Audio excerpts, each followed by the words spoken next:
correct the punctuation of this script, she said. You work here as a janitor. Ha, must be tough being poor.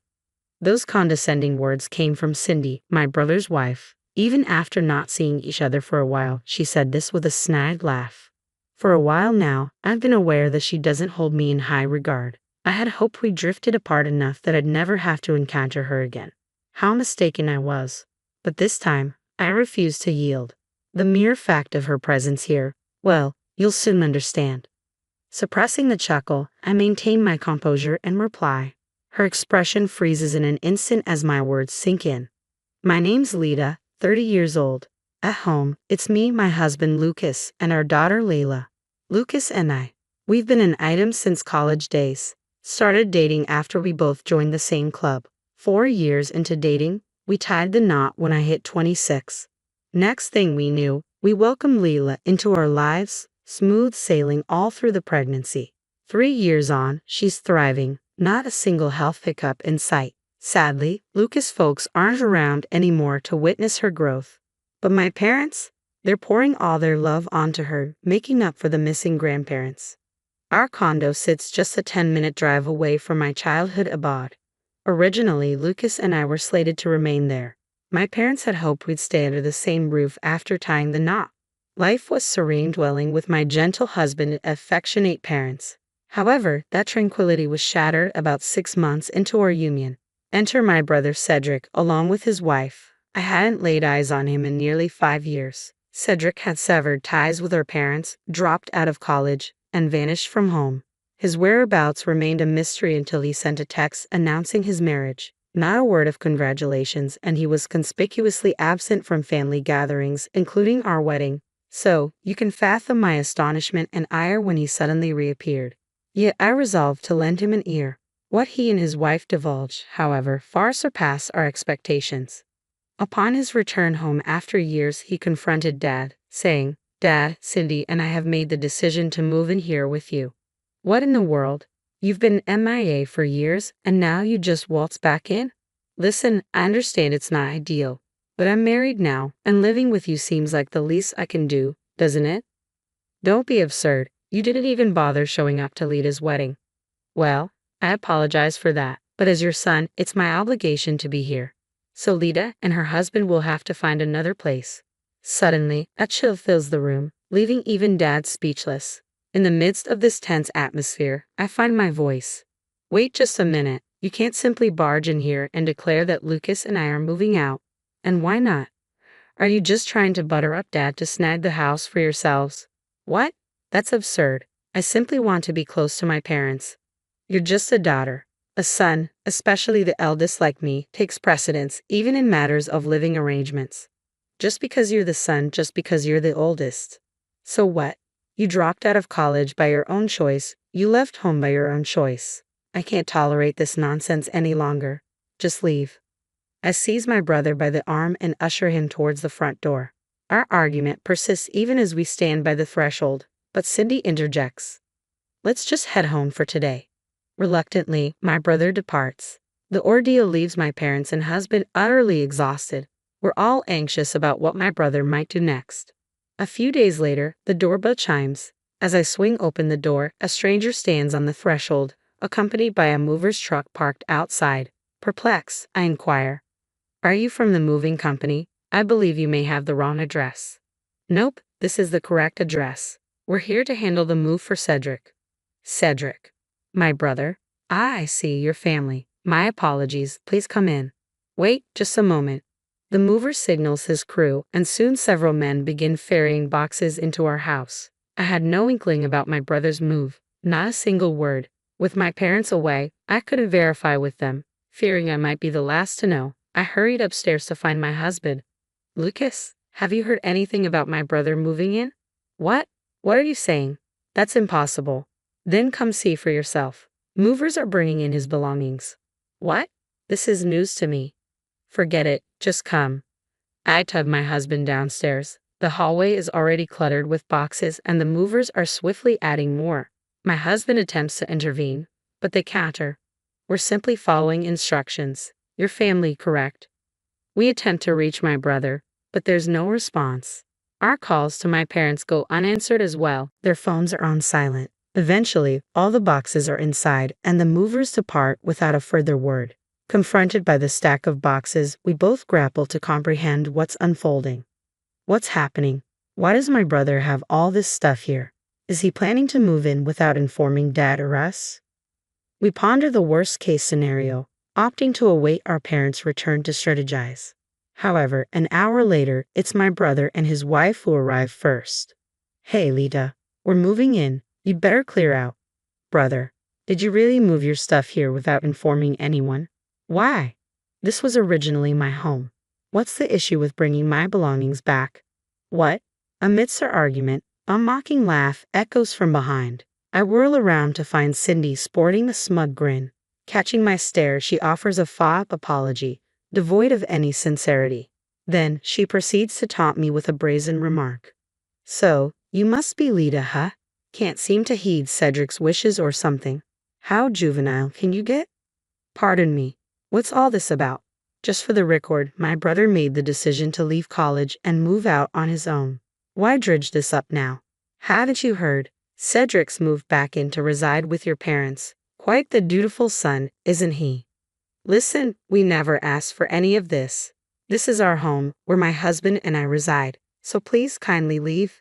Too late, we've already relinquished our condo. What? Regardless, it's you two who need to vacate, not us. Best of luck. With that, Cindy and my brother proceed to unpack. Later, when my parents return home, they confront my brother, yet he and his wife adamantly refuse to depart. From that moment onward, life takes a turn for the worse. Every day, my husband and I endure insults from my brother and Cindy. They casually use and damage our belongings. When we demand an apology, they brush it off with, "We're family, so what's the big deal?" Even when my pregnancy is confirmed, Cindy remarks, "Lita, you're just a homemaker, aren't you? And Lucas's company is merely average. Your child will be born into poverty. It's quite pitiful. Why are you having a baby before us? Can't you see the situation?" I feel my mental state beginning to deteriorate.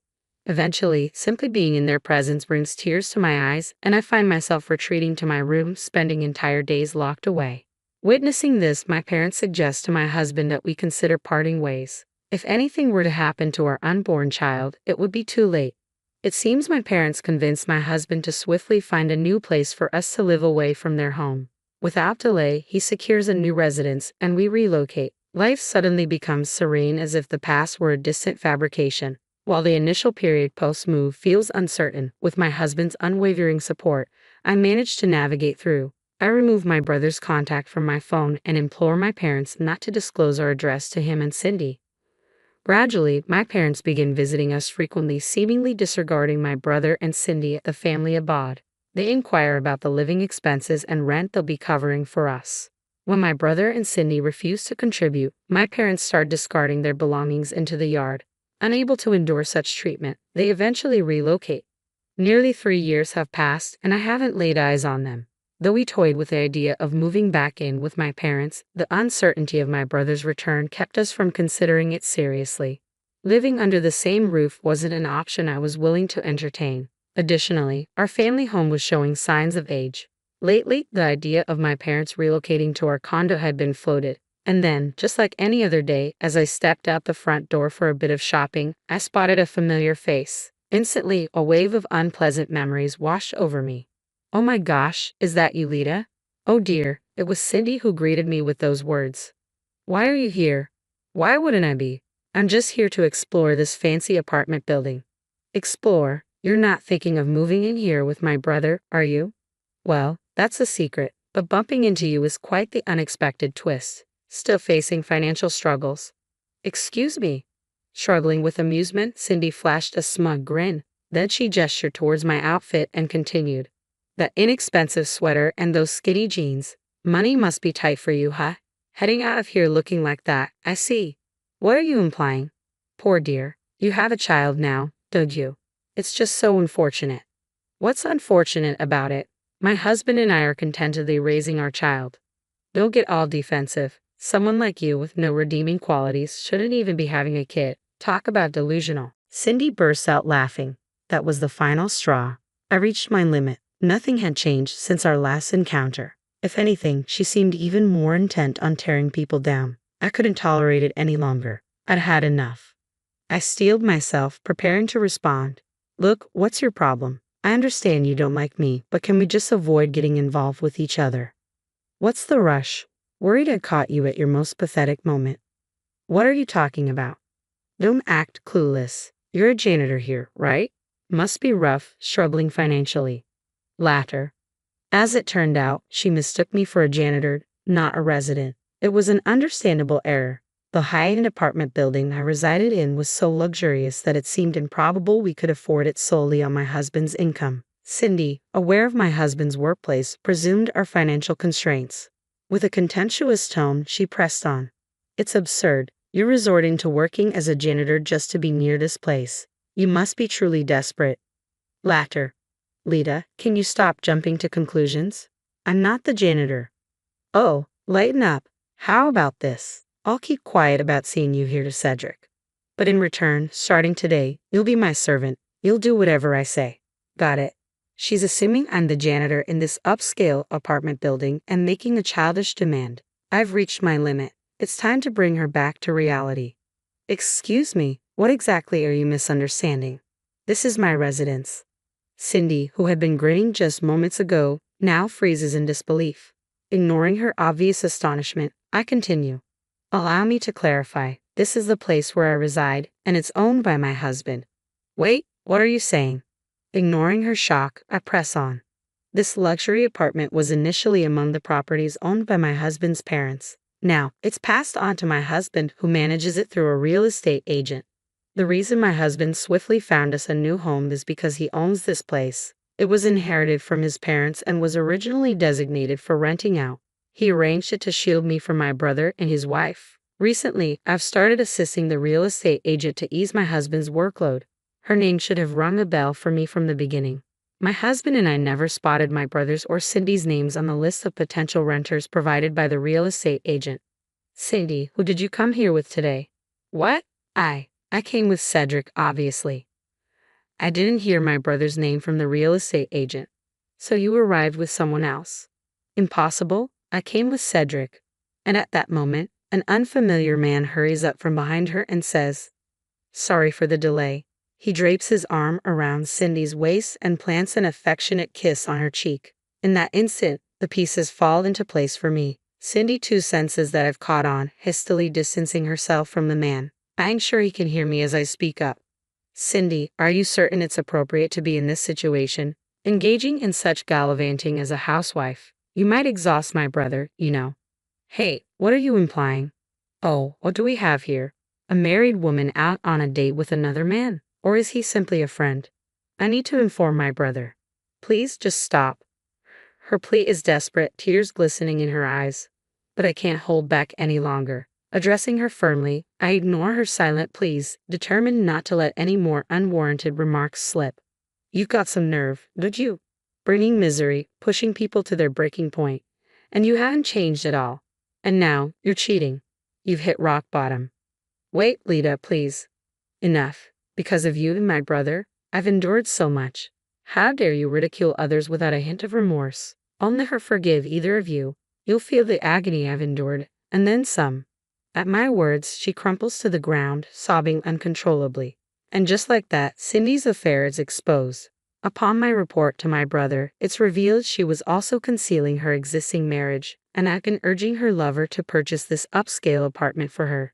Caught in the act, Cindy finds herself sued for marriage fraud by her lover. Shockingly, my brother is also discovered to be having an affair with a coworker. His infidelity is unveiled around the same time at his workplace, resulting in his demotion to a provincial office.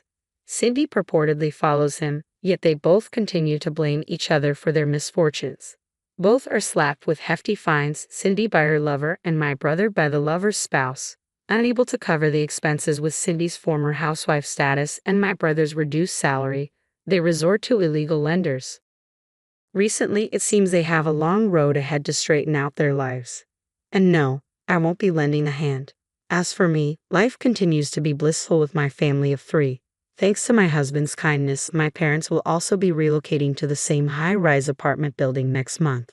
While we won't be sharing a living space, it's another means of staying close to them. I couldn't be more thankful to my husband. I intend to embrace life to the fullest, cherishing those dear to me.